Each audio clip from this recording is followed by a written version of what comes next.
নমস্কার বন্ধুরা, আজকে আপনাদের আমি মশলা পটল ভাজা কী করে করে সেটা দেখাবো।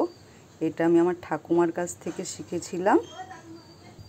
আমি তেলটা আগেই গরম বসিয়ে দিয়েছিলাম। দেখুন তেলটা গরম হয়ে গেছে। আমি এর মধ্যে পটলগুলো এবার ছেড়ে দেবো।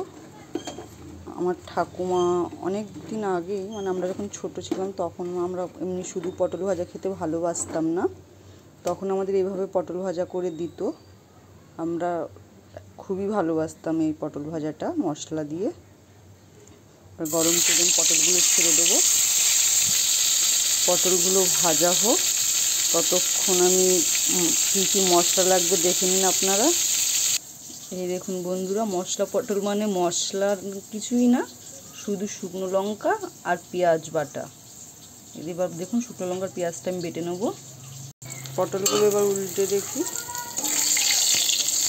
দেখুন পটলগুলো ভাজা হয়ে গেছে। এবার পেঁয়াজ আর লঙ্কা বাটাটা এর মধ্যে দিয়ে দেবো। বন্ধুরা দেখতে পাচ্ছেন পটল ভাজা অনেকটা তেল আছে, কারণ কি এতটা তেলে তো করবো না, তো তেলটা একটু তুলে নেবো। এবার এর মধ্যে মশলাগুলো দিয়ে দেবো। আপনাদের একটা জিনিস বলতে ভুলে গেছিলাম, ওর মধ্যে আমি পেঁয়াজ আর লঙ্কার সাথে আধখানা টমেটোও বেটে দিয়েছিলাম, ওটা দেখানো হয়নি।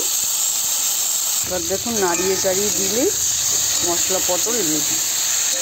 নাড়িয়ে নেবে, ভাজা ভাজা করে নেবেন একটু, খেতেও ভালো লাগে ঝাল ঝাল। সবসময় শুধু পটল ভাজা খেতে তো ভালো লাগে না, তো আপনারা এমনভাবে করতে পারেন। আর যারা পেঁয়াজ খান না, নিরামিষ, ওরা শুধু লঙ্কা বাটবে আর তার সাথে টমেটো বেটে দেবেন একটু, বা টমেটো কদ্দুকস করেও দিতে পারেন। এখনকার টমেটো কুচিয়ে দিলে দিতে চায় না, কারণ এখনকার টমেটোগুলো শক্ত হয়, তো কদ্দুকস করে দেবেন বা মিক্সিতে পিষে দেবেন।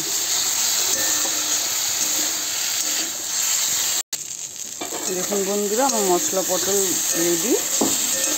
আপনারা এইভাবে বাড়িতে বানাতে পারেন।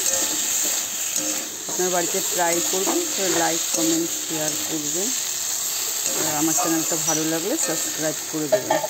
নমস্কার।